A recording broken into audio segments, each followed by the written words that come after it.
Saludos, amantes de la historia. Francisco I. Madero ha pasado a ser una de las principales figuras del Panteón Nacional Mexicano gracias a su esfuerzo político, mismo que ayudó a iniciar la Revolución Mexicana y a terminar con el régimen de Porfirio Díaz.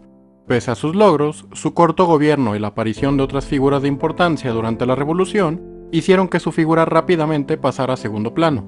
Sin embargo, hoy te contaremos algunos detalles poco conocidos del hombre que inició la Revolución Mexicana, desde su afición al espiritismo hasta la trágica forma en que terminó sus días. Quédense conmigo para conocer 6 curiosidades sobre Francisco I. Madero.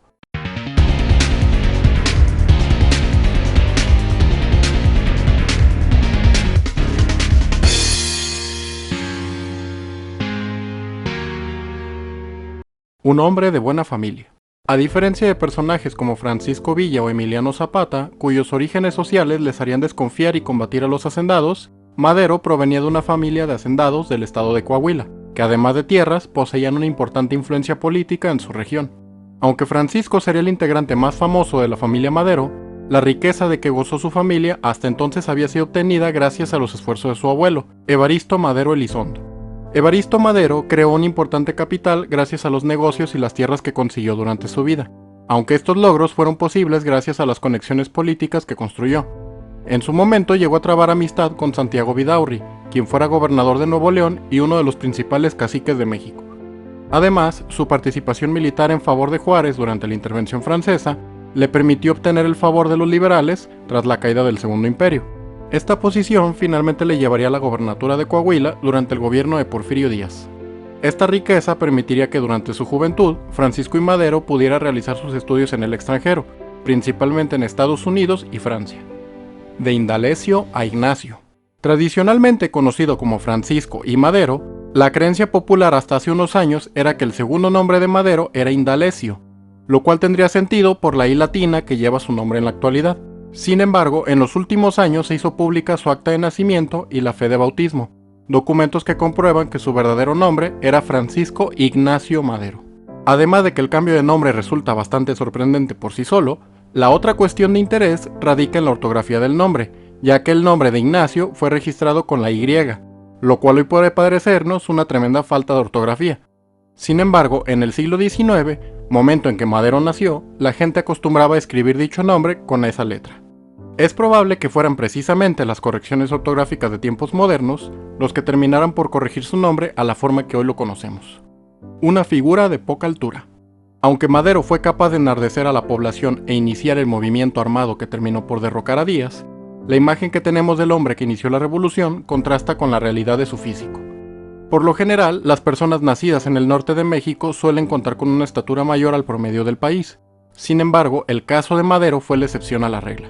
La estatura de Madero tiende a variar según la fuente, aunque esta oscila entre el 1,48 y el 1,57, lo que indudablemente la hacía bajo para las personas que le rodeaban. De hecho, se menciona que en ocasiones debía montar a caballo para que su baja estatura se disimulase al hablar en público. Asimismo, la prensa contraria a su gobierno usó esta característica en su contra, tildándolo de enano entre muchos otros apodos. El hombre que se comunicaba con los espíritus. Desde su juventud, Madero viajó por diversos países completando su educación. Durante su estancia en París, tuvo contacto con una nueva corriente filosófica conocida como espiritismo, la cual pregonaba, entre otras cosas, la inmortalidad del alma y la progresiva adquisición de conocimiento a partir de la reencarnación. Sin embargo, una de las principales características del espiritismo era la comunicación con los espíritus a través de médiums. En las sesiones espiritistas se pretendía consultar a los espíritus de los fallecidos con el fin de obtener sus consejos para el mejoramiento moral de la vida. A fines del siglo XIX, el espiritismo se había popularizado y propagado en otros países, principalmente a partir de los trabajos de Allan Kardec, quien fuera uno de los principales promotores de estas corrientes de pensamiento. Durante su estancia en Francia, Madero tuvo acceso a los trabajos de Kardec, de quien aprendió las bases del espiritismo, corriente a la que se mantendría pegado el resto de su vida. Madero no solo promovió esta corriente en México, sino que llegó a fungir como medium en las sesiones en que participaba, permitiendo que los espíritus que invocaban tomaran momentáneamente el control de su cuerpo a fin de que Madero, de forma inconsciente, registrara por escrito los mensajes de los espíritus. Los mensajes que fueron registrados quedaban firmados por el nombre del espíritu que poseía Madero, siendo uno de los más destacados el de Raúl, quien se creía era el espíritu de un hermano fallecido de Madero. La influencia del espiritismo en Madero fue tal que se cree que algunas de las decisiones más importantes que tomó en su vida como el Plan de San Luis, con el que iniciaría la revolución, fueron consejos de los espíritus. Las prácticas de Madero no pasaron desapercibidas para la prensa de la época, que usaron esto como otra forma de burlarse y atacar a su gobierno. Los últimos momentos de Madero. El golpe de estado conocido como la Decena Trágica terminaría con la traición de Victoriano Huerta y la aprehensión y derrocamiento de Francisco I. Madero. Tras el éxito del golpe de estado, Madero y su vicepresidente José María Pino Suárez fueron retenidos en Palacio Nacional junto al general Felipe Ángeles, que había permanecido leal al gobierno. En esos días, Madero y Pino Suárez fueron obligados a renunciar a sus puestos con el fin de otorgar cierta legalidad a la insurrección militar que encabezaba Huerta. En su intento por conservar las vidas, ambos optaron por aceptar esta renuncia, aunque para su desgracia, ambos representaban un peligro para Huerta, pues mantenían la suficiente autoridad ante la población como para incitar un nuevo levantamiento en contra de los rebeldes. De esta forma fue que Huerta, en conjunto con otras personas, entre las que destaca el embajador estadounidense Henry Lane Wilson y el yerno de Porfirio Díaz, Ignacio de la Torre y Mier, orquestaron el asesinato de Madero y Pino Suárez.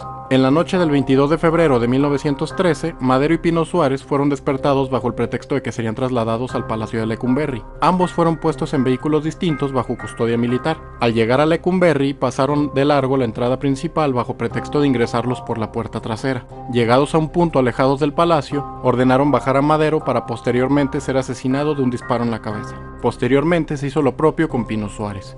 Aunque en la actualidad la muerte de Madero y Pino Suárez son conocidas como producto de un asesinato, en su momento el gobierno de Huerta las mostró al público como un intento de fuga fallido. Según su versión, los automóviles fueron atacados por un grupo armado, momento en que Madero y Pino Suárez trataron de escapar aprovechando la confusión reinante, siendo ejecutados en el acto bajo pretexto de la ley fuga, misma que autorizaba la ejecución inmediata de un prisionero si éste mostraba intenciones de escapar.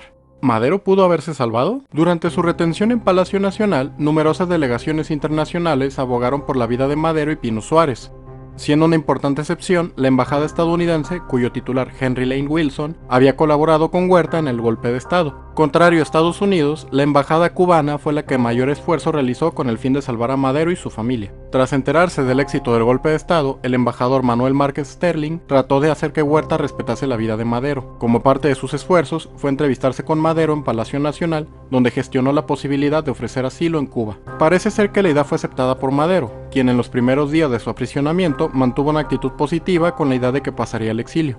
De hecho, esta posibilidad se veía tan real que tras verla en Palacio Nacional, su familia se trasladó a Veracruz, donde esperaban la llegada de Madero de un momento a otro. Incluso el embajador cubano durmió junto a Madero para trasladarlo en cuanto hubiera oportunidad.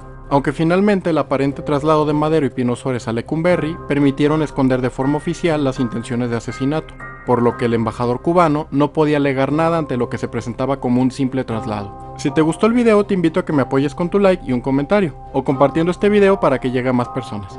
También te invito a que te suscribas y actives la campanita de notificaciones para conocer nuevas curiosidades de la historia, tanto de México como del mundo. ¡Hasta luego!